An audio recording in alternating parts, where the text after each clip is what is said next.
Agakagwawo gatulaga nti nno diplomati East African Community Secretariat Dr.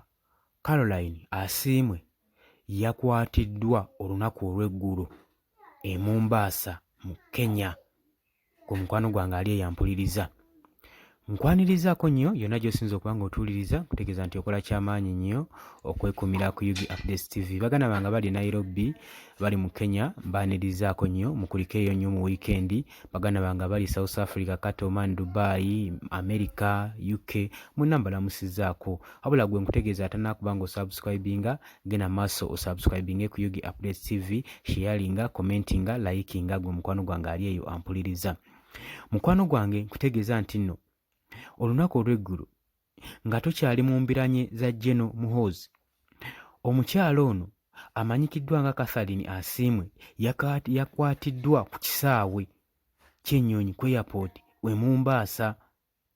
Ono omukyala amanyikiddwa nga diplomati mu kitongole ekya East African Community.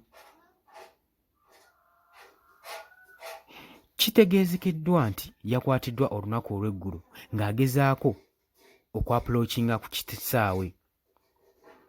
Asiimwe era ng'ono Executive Secretary owa Kiswahili Commission yadetainingiddwa e Mombasa ku International Airport ku Sunday mu kiro mu ttumbi. Wabula embeera n'engeri gye yakwatiddwamu n'ensonga tebinnabeera nga biri kiriya, tebannaba kuba nga bagituwa. Kitegeerekesa nti Mr. Asiimwe ono abadde ne effort y'okuba nga ayagala nnyo okwobutaininga okuba nga akomentinga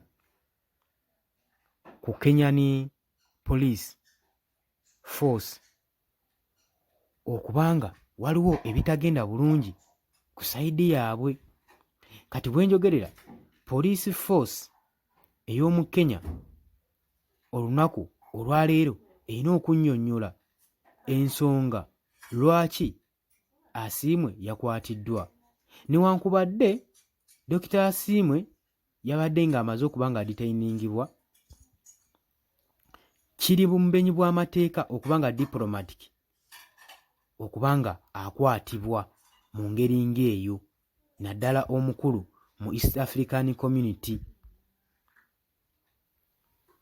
Lipooti etugamba nti Dr. Asiimwe yabadde atravolinga kugenda ku office business okwatendinga EAC East African Community Meetings ezabadde zigenda okubeerawo olunaku olwaleero ku makya e Mombasa mu Kenya. Wabula we yabadde yakatuuka ku airport e Mombasa yakwatiddwa ne security eya Kenya Services. Okwatibwa kwe kutaddewo shooko n'amayengo eri ba staff member aba EAC aba East African Community, era kireeseewo ebibuuzo bingi.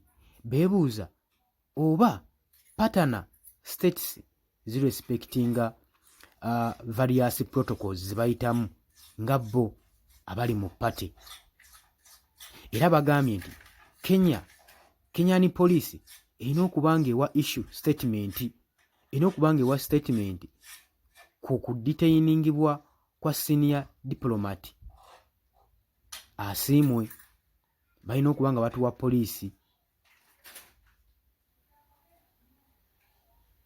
Bagamba nti ffe ng'aba East African Community tulina eddembe okutambulira wonna mu East Africa nga bwe twagala, notuwa eddembe okwogera ku ekyo kyonna kyonna kitulina okwogera. Jjukira nti Dr. Asiimwe researcher amanyikiddwa era promota wa Kiswahili language mu East African Community Regions. Emabegako awo emyaka egiyise begivuddeko, Dr. Asiimwe abadde asomesa Makerere University, era abadde asomesa ku Makerere University nga member state okusobola okulanga developing capacity eya intervention programs nga atema n'empenda strategies ne guidelines engeri olulimi gye lulina okuba nga lukwatibwamu oba nga luli supposed okuba nga lukozesebwa era nga luli utilized era nga lugendera ku ng'ebirooto byabo abakola Swahili language okuba ng'efuuka official language. Kyabadde ali mu kwefubako ng'akola. Kaakati bwe njogerera omukyala ono yakwatiddwa.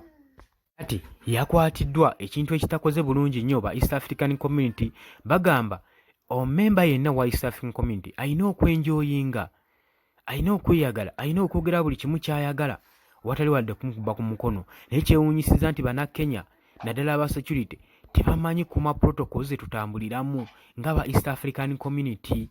Era bwe njogerera Dr. Asiimwe yakwatiddwa era ali mu kaduukulu eri ku kisaawe mu Mbaasa ng'omukwano gwange ali eyampuliriza. Wabula nkutegeeza teweerabira ku subscribinga Dani ku Airways e Kenya. Doni kutegeeza nti nookola kyamaanyi okwekumira ku Yugi Updates TV obeerako Asiimwe naawe kw'olina Kitende Maureen mwena mubeerako mwebale kwekumira ku mayengo gano aga Yugi Updates TV. Mbategeeza nti nno tugenda kuba nga tukomawo ne information nnyingi ddala wabula gwe ky'oba okola tova ku Yugi Updates TV.